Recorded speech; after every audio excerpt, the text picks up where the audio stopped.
From the National Newsroom of the Canadian Press, I'm Rob Westgate. It is day 2 for the latest Liberal gathering on Parliament Hill, as plans are made for the next steps following a leadership race. 7 hopefuls have entered the competition, including former Bank of Canada Governor Mark Carney. Considered one of the frontrunners, Carney is already feeling the heat from the other side of the aisle. Conservative MP Michelle Rempel-Garner spoke to reporters yesterday, specifically to criticize Carney for avoiding the media since launching his campaign last week. Still, behind the scenes, he is getting plenty of attention and support. Meantime, another federal Liberal has announced their intentions to not seek re-election. Fredericton's Jenica Atwin was first elected in 2019 as a Green Party member before crossing the aisle to join the Liberals in 2021. She was appointed Parliamentary Secretary to the Minister of Indigenous Services in 2023. Now, Canada's fixed-date election law sets the next general election for October 2025, but the current state of affairs suggests it could come much sooner. Sticking with the election theme, Ontario's Premier is insisting he needs a new mandate in order for his province to be able to safely weather 4 years of Donald Trump in the White House. 2 senior government sources say Doug Ford is planning to call a snap election next Wednesday, with February 27th set for Election Day. Ford has said dealing with Trump and his tariffs could trigger big-time spending.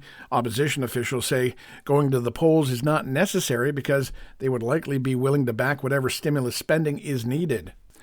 A study out of Northern Ontario suggests that trained dogs can sniff out oil spills even when the oil is submerged underwater or trapped under ice. Head scientist Vince Pallas.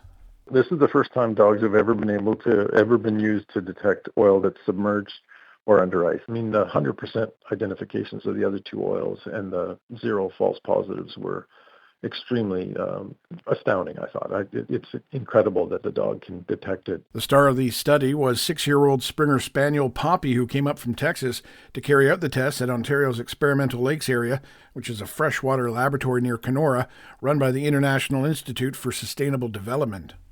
Onto the international stage now, a warning has gone out to seafarers in the Persian Gulf. There are reports that Iran's Revolutionary Guard has been trying to compel ships to enter Iranian waters.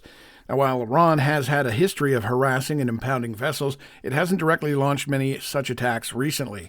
Instead, the Iran-backed Houthi rebels have been attacking ships since November 2023, a campaign that now appears to be winding down after the ceasefire in Gaza. And China's Lunar New Year travel rush has kicked into high gear with billions of trips expected in the coming days for the peak of the 40-day annual mass migration. It's the world's biggest annual movement of humanity. The actual New Year holiday, which marks the start of the year of the snake in the 12-month lunar calendar, comes Wednesday. This is the Canadian Press. In sports, Scotty Barnes had 25 points, including a key basket in the final minute as the Toronto Raptors picked up their second road win of the season with a 122-119 victory over the Atlanta Hawks.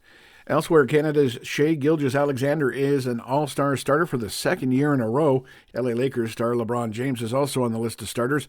That's his record 21st straight all-star appearance. The all-star game itself will be played February 16th. Over to the NHL now, where the Boston Bruins are moving ahead of Montreal and Ottawa in the NHL's Eastern Conference standings. The 3 teams started the night on the wildcard bubble with 52 points apiece.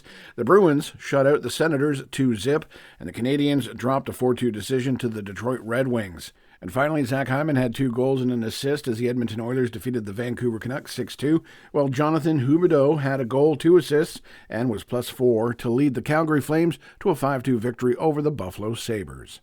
From the Canadian Press, I'm Rob Westgate. Thanks for listening. Don't forget to follow and subscribe. For more of today's top stories, visit thecanadianpressnews.ca.